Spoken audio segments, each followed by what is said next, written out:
Hi guys, and welcome to the channel. Thank you so much for stopping by. I really do appreciate it so very much. Welcome. My name is Aiden. I'm so happy that you're here. Yeah, my eye makeup's a little much, but I'm testing out palettes and trying to use every color, which comes up with some interesting looks. Anyway, today I have my 5 random perfumes. I picked 5 perfumes for my collection that I haven't talked about yet on one of these, and just want to do a quick breakdown, go over the notes, whether I wear them or not, whether I like them or not, because there's some that are just in my collection because they're in my collection, and some are newer. Anyway, if you haven't already subscribed, please do consider subscribing. Don't forget to like this video if you enjoyed it, and let me know if you have any of these perfumes, if you like any of these perfumes, if you have suggestions for more random perfumes that you would like to see that I might have in my collection. Let me know down below. We're going to start with an niche house, an indie house. This is Shay Blue, and this is Watermelons. They recently redid their packaging, so it looks a little different than some of the earlier fragrances that I have from them. This one launched in 2015.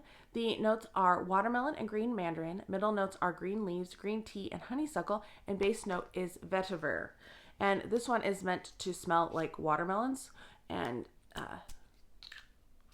it has kind of, basic packaging, very thin cap that gets bent, unfortunately, too easily. And this one does smell a lot like watermelons, a little bit more of the green, not like the sweet, juicy part of it. You get a little taste of that, but you do get a lot of like the rind in there as well, so it's refreshing.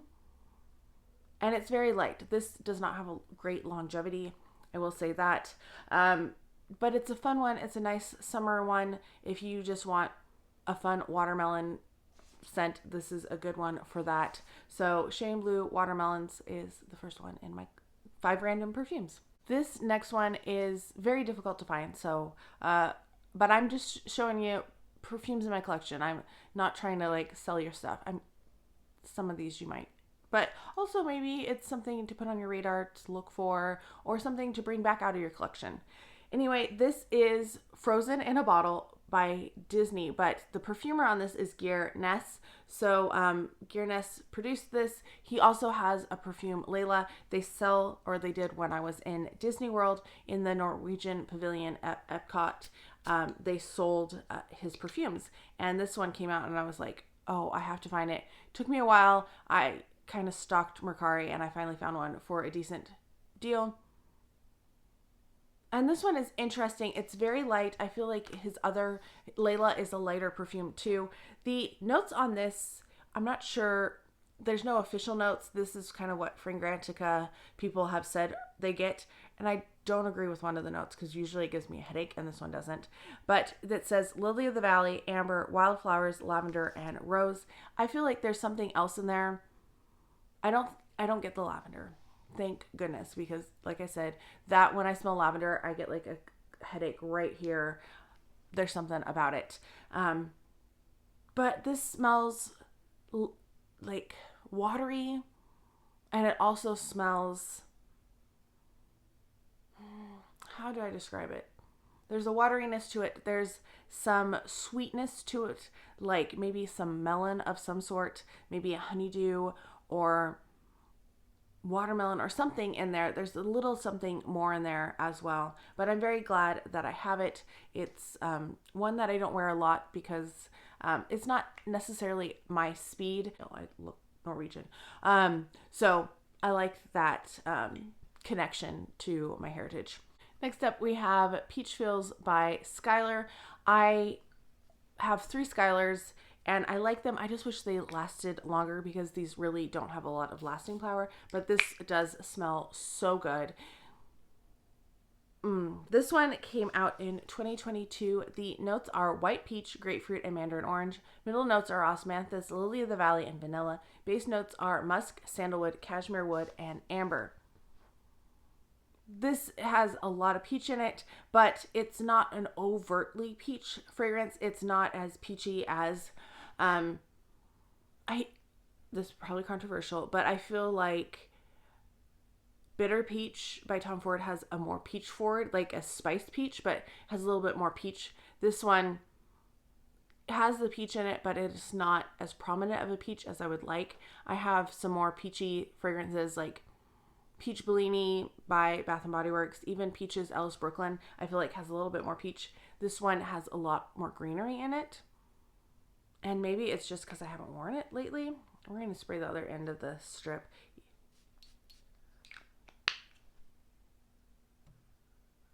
Yeah, it just doesn't have quite as much peach in it as I wanted, which is probably why it's my least worn of all my Skylars.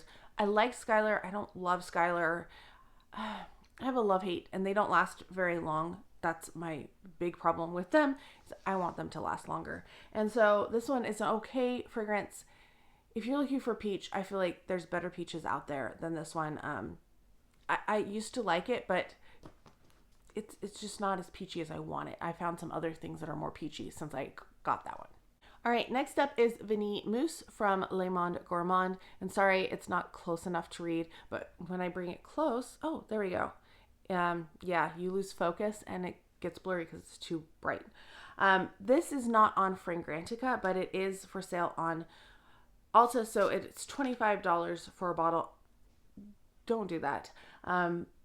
Look for them at TJ Maxx or Marshall's. I find packs of them. I've picked up several of them over the years that way. This has 3 notes listed. Creamy apricot as the top, middle notes of jasmine petals. Oh wait, 4 notes, sorry. And then base of brown sugar and amber. There's no vanilla listed in it, which I think is really funny. But it does smell like a vanilla mousse. Like if you were making some whipped cream and you put in extra vanilla and maybe a little brown sugar instead of white sugar into your whipped cream. I don't know why you would do that, but that's what I get from this one. To be fair, I haven't worn this one. I bought it and I was like, oh yeah, I want to wear it. And then I just didn't. I picked other fragrances to take home with me because I keep all of my fragrances at my parents' house because they have a lot more space and it narrows down my choices during the school year, which is probably a good thing. So this one is really good. And I feel like once I finish Vanilla 28, I want to use this. This actually would be a good bedtime spray too, but I feel like it's in that realm, maybe not quite so syrupy sweet, but it's a good alternative, I feel like. Just smelling it right now.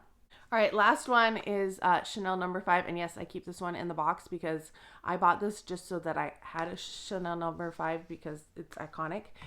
This particular one, it says the Eau de Perfume came out in 1986, which is kind of crazy because I thought it was older than that. Anyway, and maybe it's just the Eau de Perfume and I needed to get another version of it.